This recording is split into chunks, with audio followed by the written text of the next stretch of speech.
between all that, it wasn't so long before my father called, "It's time, Jack." And I led Quintus Sertorius out. And so what if I was crying? My father was too. But I led Quintus Sertorius out, and we walked together to the corner of the far pasture, Quintus Sertorius with his eyes mostly closed. He was still chewing at the taste of the apples, and sometimes his head pulled up, his nostrils wide, smelling the cooler, piney air. And I let him down into the deep hole my father had dug. And then Quintus Sertorius did something he never did. He brought his muzzle around and laid it on my shoulder.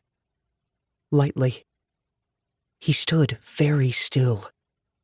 I could feel his stiff whiskers. I could smell his warm, apple-y breath. I kissed Quintus Sertorius on the nose, and then my father said I should go back up to the house. He waited until I got inside, but I could still hear the shot. My mother jerked a little when it came, and Jupiter looked up from the blocks she was stacking and knocking down and stacking and knocking down on the kitchen floor. I picked her up and held her. "Jackie crying?" she said. I shook my head. "Jackie crying," she said. It was a long time before my father came back in, and he sat at the kitchen table, and my mother put her hands on his shoulders and said, "Good old Quintus." "He knew he was going to leave us," said my father. My mother leaned down and held him tightly. "Let's not lose anything else," my father said. "Okay?" My mother nodded. I remembered that, "Let's not lose anything else," when Mrs. Stroud from the State of Maine Department of Health and Human Services drove into our yard later that afternoon. I was used to seeing Mrs. Stroud. She'd come a whole lot while we were trying to adopt Jupiter, my foster sister, into our family. She always carried a bag with forms to fill out and applications to mark up and questionnaires to answer and evaluations to write on and stuff like that. She smiled the way Quintus Sertorius used to. Mostly teeth.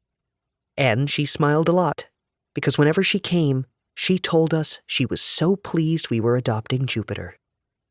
"It feels perfect," she would say. "It feels like a completion. Joseph would be so happy."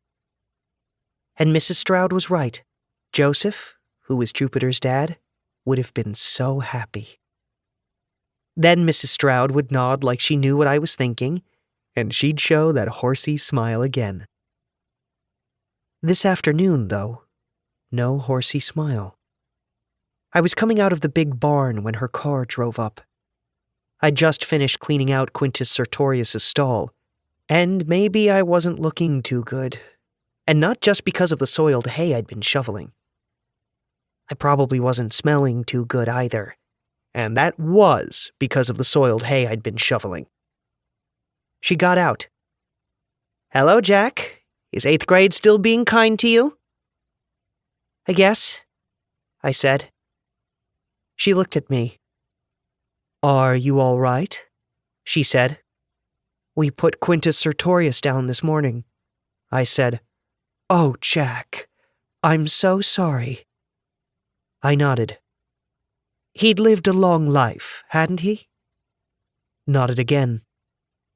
"But that doesn't matter right now, does it?" "Not really," I said. She put her left arm around me, which sort of surprised me because of the way I smelled. In her other hand, she was clutching the papers she always carried. "More forms to sign?" I said. "Last ones?" She waited a moment.